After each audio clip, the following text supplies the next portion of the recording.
I woke up at 6 in the morning to the grinding sound of the snow plow making its third pass down our street, and I knew immediately that something was wrong. The blizzard had hit Lexington, Massachusetts harder than anyone expected, dumping nearly 2 feet of snow overnight, and the plow drivers were working overtime to clear the residential streets. But when I threw on my winter coat and boots to start clearing my driveway, I found a wall of compacted snow and ice blocking my garage door completely. Not just a little drift, but a solid, deliberate pile that reached almost 4 feet high and extended the entire width of my double garage. My name is Henry Morrison, and I had been living in the Maple Ridge subdivision for 3 years. It was a decent enough neighborhood with well-maintained homes and friendly neighbors, though the homeowner association had a reputation for being strict about minor infractions. I had never had any real problems with them before, aside from a warning about leaving my trash cans out an hour too long one Tuesday morning. But this snow situation was different. This was making my property literally inaccessible. I pulled out my phone and started recording, making sure to get clear footage of the massive snow pile. The timestamp showing it was December 18th at 6:30 in the morning, and a slow pan showing that every other garage on the street was perfectly clear. The plow had somehow managed to push all the excess snow from our cull to sack directly in front of my garage and nowhere else. I narrated what I was seeing into the camera, my breath visible in the freezing air. "This is unbelievable," I said, filming the untouched driveways of my neighbors. Every single house on this street has a clear driveway except mine. The snow plow deliberately dumped everything right here. It took me nearly 3 hours with a shovel and a snow blower to clear enough space to get my car out.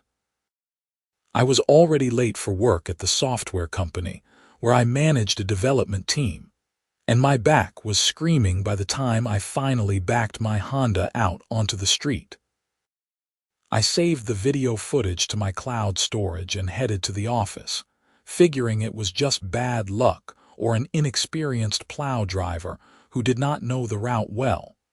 But then, it happened again, 4 days later.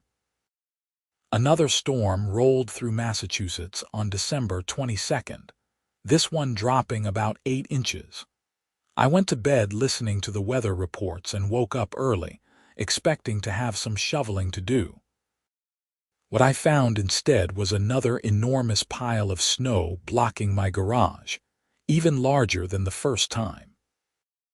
This pile was so precisely placed that it covered not just the garage door but extended onto the apron of my driveway, making it impossible to even approach the door without climbing over packed snow.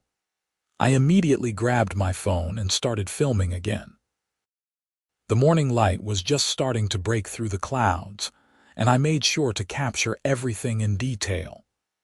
The timestamp, the location, the way every other property on the street was accessible, while mine looked like it had been specifically targeted. I even walked down the street filming the clear driveways and sidewalks of my neighbors, including the houses on either side of mine. "Second time in 4 days," I said into the camera, my voice tight with frustration. "Same result, only my garage is blocked. This cannot be a coincidence."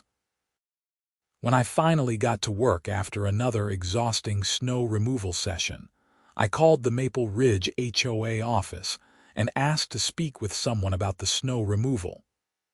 The woman who answered, introducing herself as Patricia from the management office, was polite but unhelpful. "The HOA contracts with Evergreen Landscaping for snow removal," she explained. "They handle all the plowing for the subdivision. If you have concerns about their service, you can file a complaint, but I should tell you that we have not received any other complaints about their work this season." "That is because they are only doing it to my property," I said, trying to keep my tone even.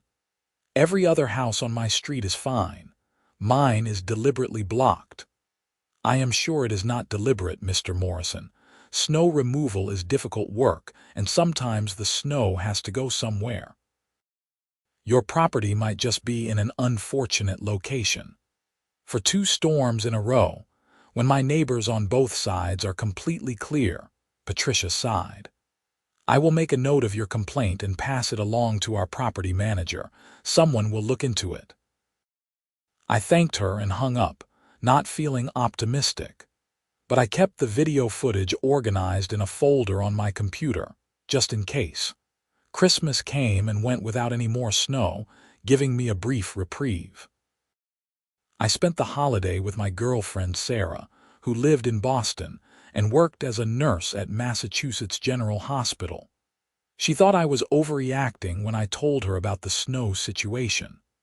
"It is probably just bad luck," she said as we sat in her apartment watching old movies. "Snow plows have to push the snow somewhere, right? Not when every other house is fine and mine looks like the target of a personal vendetta," I replied. "I am telling you, something weird is going on. Just keep documenting it if it happens again. If there is really a pattern, you will have proof." She was right, of course, but I hoped it would not come to that. It did. The 3rd storm hit on January 2nd, bringing the new year in with another foot of snow. I actually set my alarm for 5 in the morning this time, determined to catch the plow in action if they tried to block my garage again. I positioned myself by the window with my phone fully charged and ready. The plow came through at 5:45, its yellow lights flashing in the pre-dawn darkness. I watched as it cleared the street efficiently, pushing snow to the sides in neat rows. But when it reached my house, something changed. The driver angled the blade differently, and suddenly, a massive wave of snow was being directed straight at my garage door. He made not 1 but 3 deliberate passes, each time adding more snow to the growing pile in front of my property. I was already outside in my boots and coat, phone recording everything before he finished his 3rd pass. The driver must have seen me because he accelerated away quickly, the plow's engine roaring as he disappeared down the street. "Got you," I muttered, reviewing the footage. The video clearly showed the plow making normal passes in front of other houses, then deliberately changing angle and making multiple passes to bury my garage. The timestamp, the license plate number of the plow truck, the company name on the side, everything was clearly visible. This time when I called the HOA office, I was not polite. I demanded to speak with the property manager directly, and after being put on hold for 10 minutes, a woman named Brenda came on the line. "Mr. Morrison, I understand you have been having issues with snow removal," she said, her voice having that practiced patience of someone who deals with complaints all day. "Issues? Someone is deliberately blocking my garage with snow. I have video evidence from 3 different storms showing that only my property is being targeted. I am sure there is a reasonable explanation. Let me review your file." I heard typing in the background. "Ah, I see here that you received a violation notice back in November for leaving your garage door open overnight, and another one in October for parking your car on the street instead of in your garage. What does that have to do with someone burying my garage in snow?" "I am just noting what is in your file, Mr. Morrison. You have had some issues following the community guidelines." My jaw clenched. Those were minor infractions. A garage door left open by accident, and I parked on the street one night because I was carrying in groceries and furniture. This is completely different. This is preventing me from accessing my own property. "I will have someone look into it," Brenda said, her tone making it clear she thought I was overreacting. "In the meantime, I suggest you make sure you are in full compliance with all HOA regulations. Sometimes these issues resolve themselves when homeowners are more conscientious about following the rules." The implication was clear, and it made my blood boil, but I kept my voice level. I want a formal investigation. I have video evidence that I am willing to share. That will not be necessary right now. We will handle it internally. She ended the call, and I sat in my kitchen staring at my phone, anger and disbelief warring in my chest. Were they really suggesting that minor violations justified someone deliberately blocking my garage?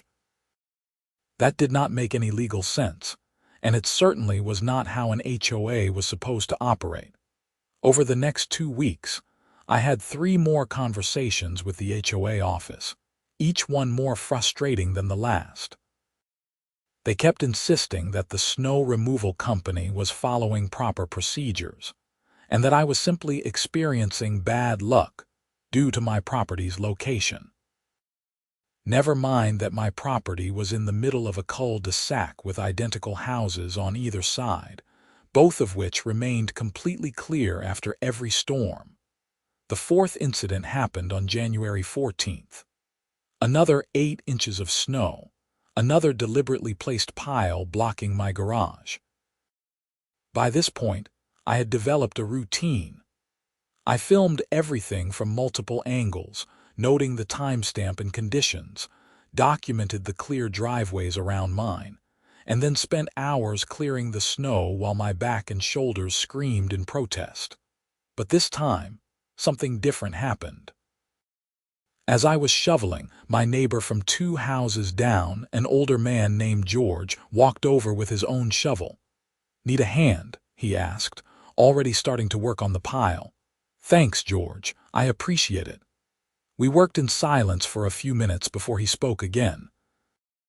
"This has been happening a lot to you, hasn't it? Every single storm since mid-December." I noticed. He paused, leaning on his shovel. "My wife was talking to Brenda at the HOA office last week. Apparently, there is some woman on the board who has it out for you." I stopped shoveling. "What? Who?" "Her name is Nancy something. Lindstrom, I think. She lives over on Birch Lane. I guess she is the one who filed those violation notices against you, and she has been pushing for the snow removal company to make your life difficult." "Why would anyone do that?" "I barely know anyone on the HOA board." George shrugged. "You know how some people are. They get a little power and it goes to their head. My wife said this Nancy woman is always finding reasons to fine people or file complaints. She has been on the board for about 5 years and thinks she runs the whole neighborhood." This information changed everything. If someone on the HOA board was deliberately harassing me through the snow removal company, that was not just annoying, it was potentially illegal. I thanked George for the help and the information, then went inside to do some research. Nancy Lindstrom was easy to find. She had a public Facebook profile full of posts about neighborhood violations and complaints about various homeowners. Her profile picture showed a woman in her late 40s with short blonde hair and the kind of tight smile that never reached her eyes. She had made several posts about maintaining property values and enforcing community standards, always with a tone that suggested she was the only thing standing between Maple Ridge and complete chaos. I dug deeper and found meeting minutes from HOA board sessions posted on the community website. Nancy's name appeared frequently, always in the context of proposing new fines, stricter regulations, or enforcement actions against homeowners. In the November meeting minutes, I found a reference to my violations, with Nancy proposing a fine of $500 for leaving my garage door open overnight. The motion had been tabled pending further review, but it was clear she had been targeting me for months. The 5th storm came on January 21st. By this point, I had invested in a good quality camera system with night vision capability, and I had 2 cameras set up covering my driveway and garage from different angles. When the plow came through at 4:30 in the morning, I captured everything in high-definition video. The footage was damning. The plow driver, clearly visible in the camera's night vision, made his normal pass down the street, then stopped directly in front of my house. He backed up, angled his blade, and made 3 deliberate passes that sent enormous waves of snow crashing against my garage door. Then he sat there for a moment, appearing to take a photo with his phone before driving away. I had him. Clear video evidence of deliberate property interference, probably at the direction of someone in the HOA. I made multiple copies of the footage, uploaded it to 3 different cloud storage services, and started researching lawyers who specialized in HOA disputes. But before I could take legal action, I decided to try one more time to resolve it through official channels. I sent an email to the entire HOA board, including Nancy Lindstrom, with links to the video footage and a detailed timeline of every incident. I kept my language professional but firm, noting that I had evidence of deliberate property interference and requesting an immediate investigation. The response came within an hour, but not from anyone I expected. Nancy Lindstrom herself called my phone at 7 in the morning, her voice sharp and hostile. "Mr. Morrison, I received your inflammatory email to the board." "It is not inflammatory. It is factual. I have been documenting deliberate harassment for over a month. What you have are some unfortunate snow removal incidents that you are blowing completely out of proportion. The HOA has been more than patient with your repeated violations of community standards. Leaving my garage door open by accident is not a violation worth this kind of response. And parking on the street for one evening is completely legal. The rules exist for a reason, Mr. Morrison. When homeowners flagrantly disregard them, there are consequences. So you are admitting that this is retaliation. That you are deliberately having snow piled in front of my garage as punishment. I am not admitting anything. I am simply pointing out that homeowners who respect the community guidelines tend to have fewer problems than those who do not. The conversation went downhill from there. Nancy refused to acknowledge any wrongdoing and insisted that I was imagining a pattern that did not exist. When I mentioned the video evidence, she claimed that camera footage could be manipulated and was not reliable proof of anything. By the time we hung up, I knew that resolving this through the HOA was impossible. I called Sarah and told her everything. "You need a lawyer," she said immediately. "This is harassment and it is probably illegal. HOAs have rules they have to follow too." She was right. I spent the rest of the day researching and making calls. And by that evening, I had an appointment scheduled with an attorney named Michael Patterson, who specialized in property disputes and HOA conflicts. His office was in Cambridge, and I met with him 2 days later, bringing printed copies of all my documentation and a USB drive with all the video footage. Michael was in his mid-30s, sharp-eyed and professional. He watched the videos carefully, reviewed my timeline, and read through the email exchanges with the HOA office. "This is pretty clear-cut harassment," he said finally. "The video evidence is excellent, especially the most recent footage showing the plow driver deliberately targeting your property. Combined with the pattern of incidents and the phone conversation with Lindstrom, you have a strong case. What are my options?" "Several. We can file a formal complaint with the HOA demanding they cease the harassment and compensate you for damages. We can also send a cease and desist letter to both the HOA and the snow removal company. If they continue after that, we can pursue legal action for harassment, property damage, and violation of your rights as a homeowner. We might also want to involve local authorities if this continues." "How much is this going to cost me?" Michael quoted his rates, which were not cheap, but he also offered to work on a partial contingency basis if we ended up pursuing a lawsuit. I agreed, and he got to work immediately drafting a formal cease and desist letter to be sent to the HOA board, Nancy Lindstrom personally, and Evergreen Landscaping. The letters went out on January 25th. The next storm came on January 29th. I was ready. I had my cameras rolling, my phone charged, and I had even taken the day off work in anticipation. When the plow came through at 5 in the morning, I was watching from my window. This time, something different happened. The plow driver made his normal pass, continued down the street, and left my garage completely clear. No deliberate piles, no extra passes, nothing. Just standard snow removal like everyone else on the street received. The cease and desist letters had worked. At least I thought they had. 2 days later, I received a thick envelope in the mail from the Maple Ridge HOA. Inside was a notice of violation and a fine for $2,000.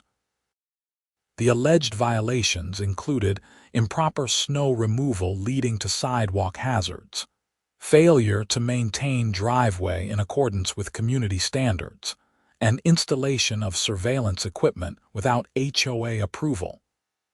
I stared at the letter in disbelief. They were fining me for not removing snow fast enough, the snow that they had deliberately piled in front of my garage, and they were claiming my security cameras violated some regulation I had never heard of. I immediately forwarded the letter to Michael Patterson, along with a detailed email explaining that the HOA had never mentioned any rules about surveillance equipment before, and that my cameras were only pointed at my own property. His response was quick and angry. "This is retaliation, pure and simple. They are trying to intimidate you into dropping the issue. Do not pay the fine. We are going to file a formal lawsuit." Over the next 2 weeks, things escalated rapidly. Michael filed a lawsuit against the Maple Ridge HOA and Nancy Lindstrom personally, alleging harassment, property damage, retaliatory fines, and violation of my rights as a homeowner. The lawsuit included all of my video evidence, the timeline of incidents and documentation of my attempts to resolve the issue through proper channels. The HOA responded by sending me 3 more violation notices, each one more ridiculous than the last. I was cited for having my trash cans visible from the street 15 minutes before the designated pickup time.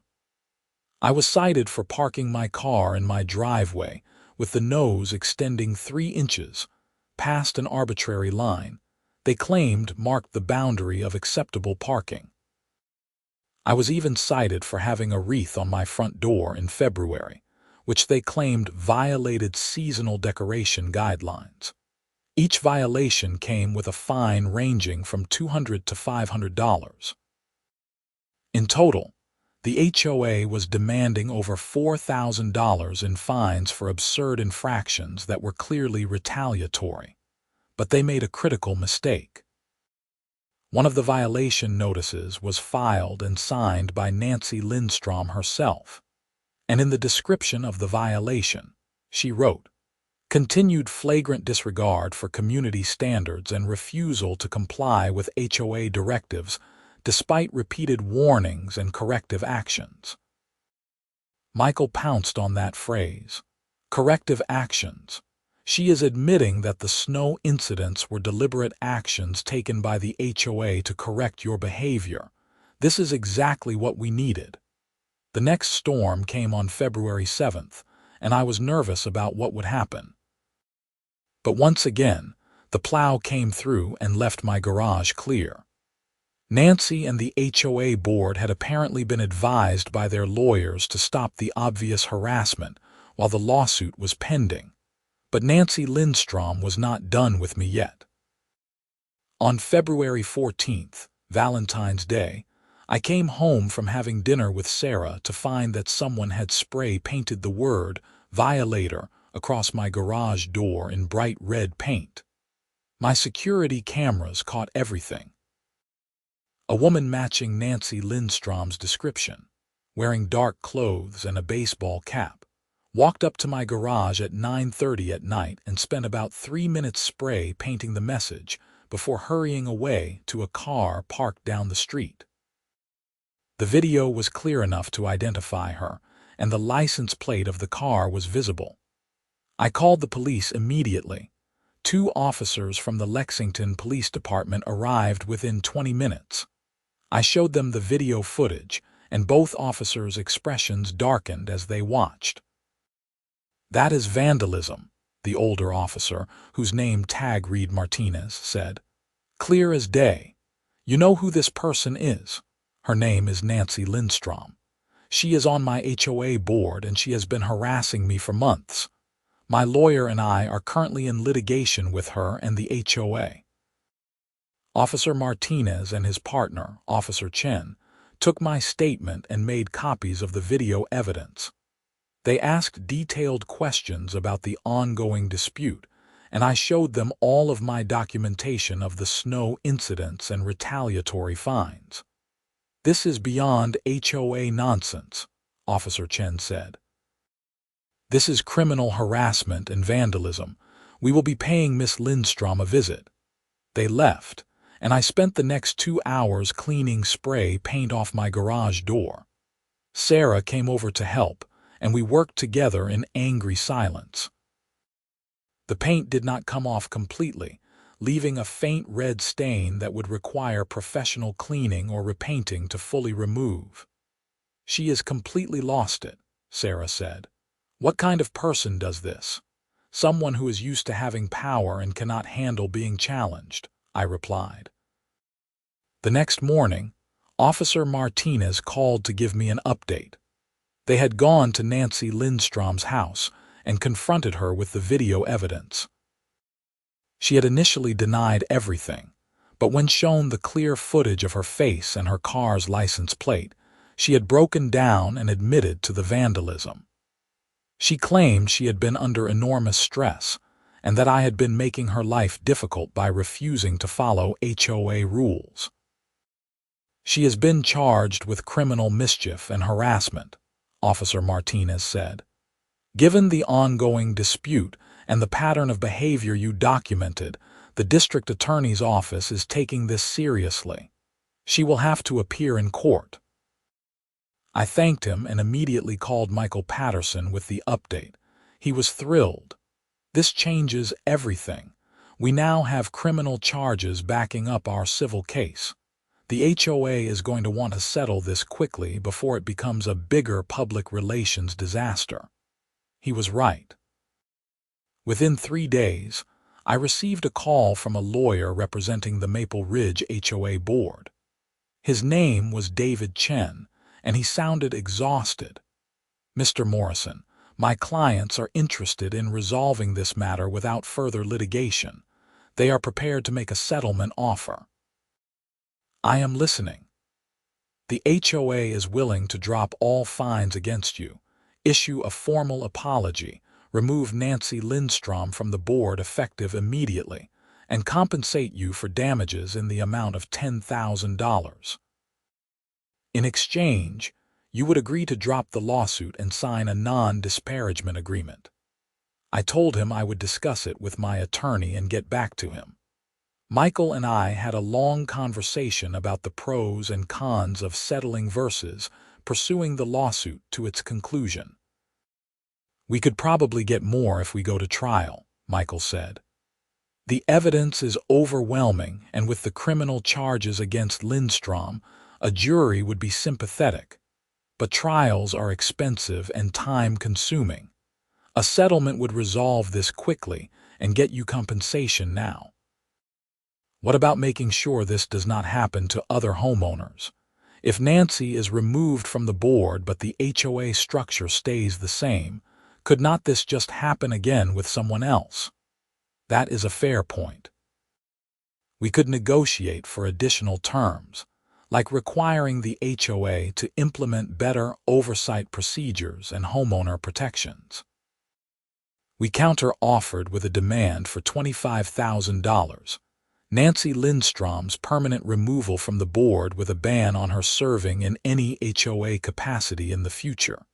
Implementation of a formal complaint and appeals process for homeowners, and a requirement that the HOA provide anti-harassment training for all board members. We also insisted on a public apology to be posted on the HOA website and sent to all homeowners in the subdivision. The negotiation took another week, but eventually we reached an agreement. The final settlement included $20,000 in compensation, all of our requested changes to HOA procedures, and Nancy Lindstrom's permanent removal and ban from serving on any HOA board in Massachusetts. The HOA also agreed to terminate their contract with Evergreen Landscaping and hire a new snow removal company with clear instructions that all properties were to be treated equally. The public apology was posted on March 1st. It acknowledged that I had been subjected to unfair treatment and harassment, that the HOA had failed in its duty to treat all homeowners equally, and that steps were being taken to ensure such incidents never happened again. But the story did not end there. Nancy Lindstrom's criminal case went to trial in April. I had to testify about the pattern of harassment and the vandalism incident. The prosecution presented all of my video evidence, the documentation of the snow incidents, and the retaliatory fines. Nancy's defense attorney tried to paint her as a dedicated volunteer who had been unfairly targeted by a difficult homeowner. But the video evidence was too clear, and my documentation too thorough. The jury deliberated for less than 3 hours before finding her guilty of criminal mischief and harassment.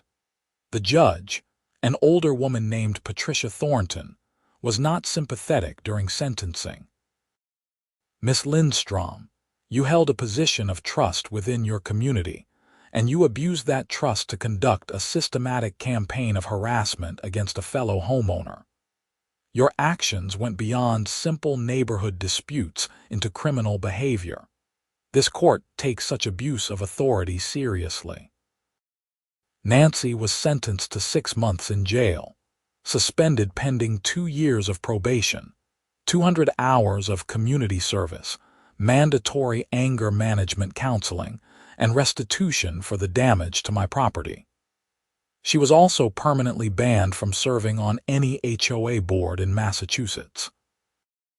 I watched from the courtroom gallery as she was led out, her face pale and shocked. Part of me felt sympathy for her. She had let a small amount of power corrupt her judgment to the point where she destroyed her own life over something as petty as an open garage door. But mostly, I felt vindicated.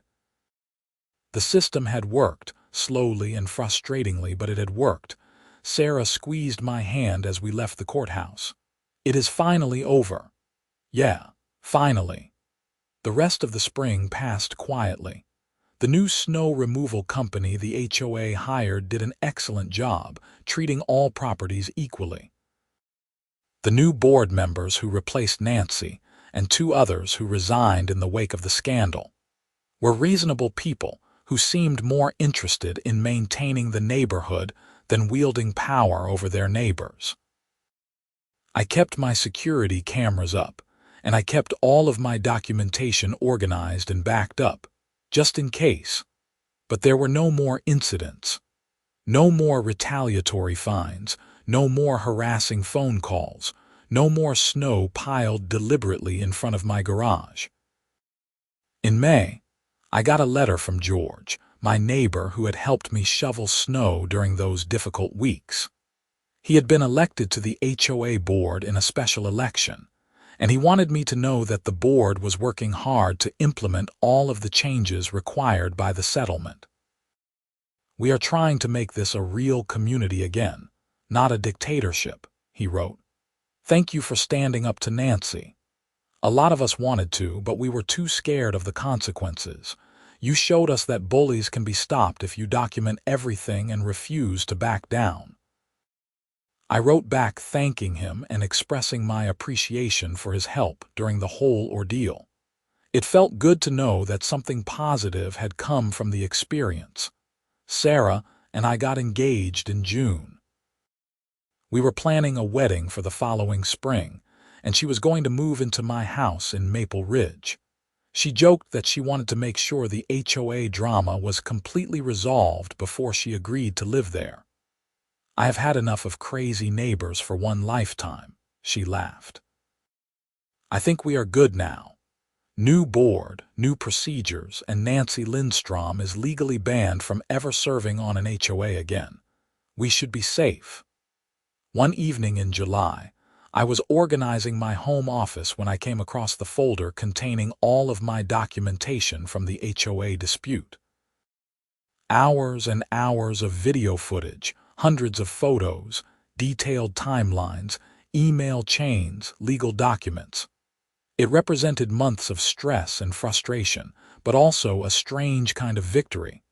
I thought about deleting it all, putting the whole experience behind me, but something made me hesitate. Instead, I organized everything into a comprehensive file and saved it with multiple backups. You never knew when documentation might be useful, and the experience had taught me the value of keeping detailed records. I also decided to write up a summary of the whole experience and post it online in some HOA dispute forums I had discovered during my research. If my story could help even one other homeowner dealing with similar harassment, it would be worth sharing. The post I wrote detailed everything: the snow incidents, the retaliatory fines, the vandalism, the legal battle, and the eventual resolution. I included advice about documenting everything, knowing your rights as a homeowner, and not being afraid to pursue legal action when an HOA overstepped its authority. The response was overwhelming. Within a week, I had received dozens of messages from people dealing with similar situations. Some were facing harassment from power-hungry board members. Others were being hit with unfair fines or having their properties damaged through deliberate neglect or sabotage. Many had felt powerless against their HOAs and had not known that they had legal options. I spent hours responding to messages, sharing the contact information for Michael Patterson and other lawyers who specialized in HOA disputes, and offering encouragement to people who were afraid to stand up for themselves. One message in particular stuck with me. It was from a woman in Colorado whose HOA board president had been systematically harassing her family for 2 years over minor violations. She had been afraid to fight back because she worried about the cost of legal action and the stress it would cause. "Your story gave me hope," she wrote. "I have been documenting everything for months, but I did not think anyone would believe me or care. Now I know that it is possible to win against these bullies. Thank you for sharing your experience." I wrote back encouraging her to consult with a lawyer and to keep documenting everything. 6 months later, she sent me another message letting me know that her HOA had settled her complaint after her lawyer presented them with her documentation. The board president had resigned, and her family could finally live in peace. Stories like hers reminded me why it had been important to fight back against Nancy Lindstrom, even when it felt overwhelming and hopeless. Bullies thrived on people being too scared or too tired to stand up to them. But when someone finally said no and backed it up with evidence and legal action, the bullies usually crumbled. By the fall, life in Maple Ridge had returned to normal. The leaves changed color. Halloween decorations went up without anyone receiving violation notices, and the neighborhood actually felt like a community instead of a police state. George and the other new board members were doing a good job of balancing reasonable standards with common sense and respect for homeowners. I even attended a few board meetings, just to stay informed and show my support for the positive changes being implemented. At one meeting in October, the board voted to create an ombudsman position, an independent person who homeowners could contact if they felt they were being unfairly treated by the board. It was a small thing, but it represented a real shift in how the HOA operated. The first snow of the season came in late November. I watched from my window as the new plow company cleared the streets, and I felt a little twinge of anxiety as the truck approached my house. But it passed by smoothly, leaving my driveway clear and accessible just like everyone else's. Sarah, who was staying over that night, noticed my tension and put a hand on my shoulder. "It is okay, that chapter is over, I know, it is just hard to forget." "You do not have to forget, but you can move on." She was right. The experience had changed me. I was more cautious now, more aware of my rights and more willing to stand up for myself. I had learned that documentation was power, that persistence mattered, and that even when systems seemed rigged against you, it was possible to find justice. As winter progressed and more snow fell, my garage remained clear. The new plow company was professional and efficient, and there were no more incidents of deliberate harassment. Life was finally peaceful. In December, almost exactly a year after the first snow incident, I ran into George at the grocery store. We chatted about the neighborhood and the upcoming holidays, and he mentioned that Nancy Lindstrom had moved away from the area. "I heard she is living with her sister in Florida now," George said. "Probably for the best. She burned too many bridges around here." I nodded, feeling a complex mix of emotions. I did not wish Nancy ill, but I was glad she was no longer in a position to harm anyone else with her vindictive behavior. "How is the board working out?" I asked. "Really well, actually. We have had a few minor disputes, but nothing serious. People seem happier overall. And we have gotten some good feedback about the ombudsman program. It is nice to feel like we are actually serving the community instead of just enforcing rules." We parted ways, and I drove home thinking about how much can change in a year. 12 months earlier, I had been stressed and angry, spending hours shoveling snow and documenting harassment, unsure if anyone would believe me or care. Now, I was planning a wedding, living peacefully in my neighborhood, and looking forward to the future. The experience had taught me valuable lessons about standing up for myself and the importance of evidence when fighting authority. It had also shown me that most people were reasonable when given the chance, and that positive change was possible even in situations that seemed hopeless. As I pulled into my driveway that evening, I looked at my garage door, now fully repaired with no trace of the vandalism that had marked it months earlier. The security cameras were still in place, quietly recording, a reminder of everything that had happened and a deterrent against future problems. I went inside, where Sarah was cooking dinner and talking about wedding plans. Life was good. The battle was over, the victory won, and the future looked bright. That night, another light snow began to fall. I watched it through the window for a while, feeling peaceful instead of anxious. The snow was just snow now, not a weapon or a source of stress. When the plow came through in the morning, I knew it would leave my garage clear, just like everyone else's. I thought about all the people I had connected with online, all the homeowners fighting their own battles against unfair HOAs and petty tyrants. I hoped my story had helped them, given them courage, or at least let them know they were not alone. Fighting back had been hard.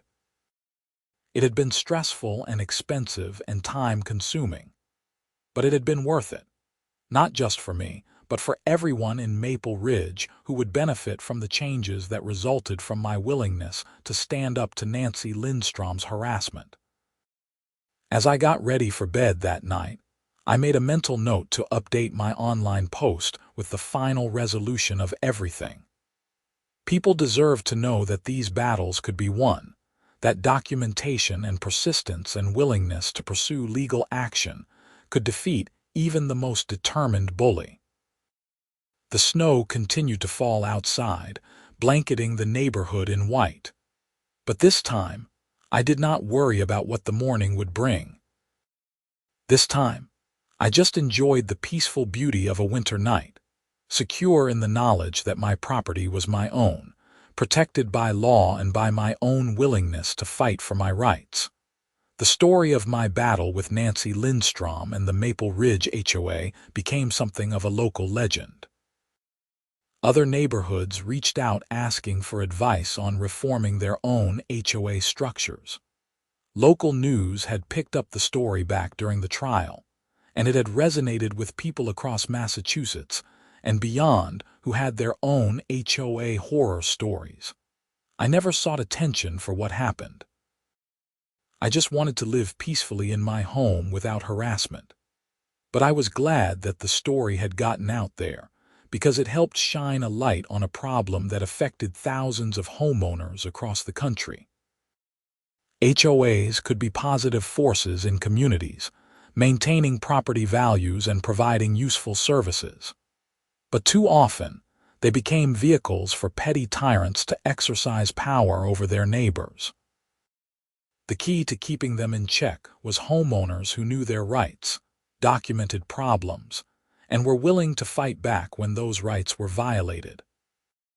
As spring approached and Sarah and I finalized our wedding plans, I reflected on how the whole experience had made me stronger and more confident. I had learned that I could stand up to bullies and win. I had learned that the legal system, while slow and frustrating, could work when you had solid evidence and good representation. And I had learned that speaking up about injustice could help others find the courage to do the same. The wedding was beautiful. We held it in May at a venue in Boston, with friends and family celebrating with us. George and several other neighbors from Maple Ridge attended, and it felt good to be surrounded by a real community of people who cared about each other. During the reception, George pulled me aside for a moment. "I just want you to know what you did last year made a real difference, not just for you but for all of us. The neighborhood feels different now, better. People are not afraid anymore." "I am glad," I said sincerely. "No one should have to live in fear of their HOA." As Sarah and I drove away from the reception toward our honeymoon, I took one last look at my phone, at the folder containing all the documentation from the snow incidents and the legal battle. Then I put the phone away and focused on the future. The fight was over. Justice had been served. And life could finally move forward. But I kept the cameras running, and I kept the documentation backed up. Because while Nancy Lindstrom was gone and the Maple Ridge HOA had reformed, I knew that vigilance was the price of peace. The best defense against harassment was being prepared to document and fight back if it ever happened again. Fortunately, it never did. The years that followed were peaceful. Sarah and I built a life together in that house in Maple Ridge, eventually starting a family. The neighborhood continued to thrive under reasonable HOA leadership. And the snow plows came every winter, clearing all the driveways equally, exactly as they should have from the beginning. Sometimes I would see the faint outline on my garage door where the spray paint had been, visible only if you knew to look for it. It served as a reminder of what I had been through and what I had overcome. A reminder that standing up for yourself mattered, that documentation was powerful, and that even the most determined bully could be stopped if you refused to back down. The folder of evidence remained on my computer, organized and backed up, a testament to the power of preparation and persistence.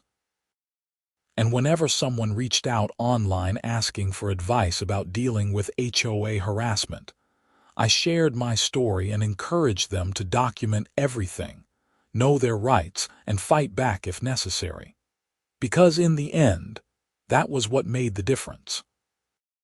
Not luck, not hoping the problem would go away, but deliberate documentation and willingness to pursue justice through proper legal channels. Nancy Lindstrom had thought she could get away with her harassment because homeowners were usually too intimidated or too tired to fight back.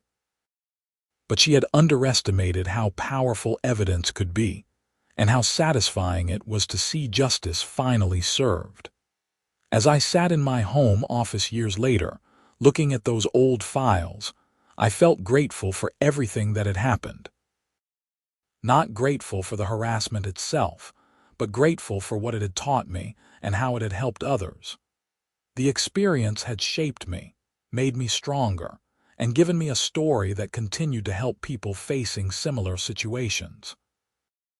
The snow fell peacefully outside, accumulating on the street and driveways. And when the plow came through in the morning, I knew without looking that my garage would be clear. Not because I was lucky, but because I had fought to make it that way. And that made all the difference.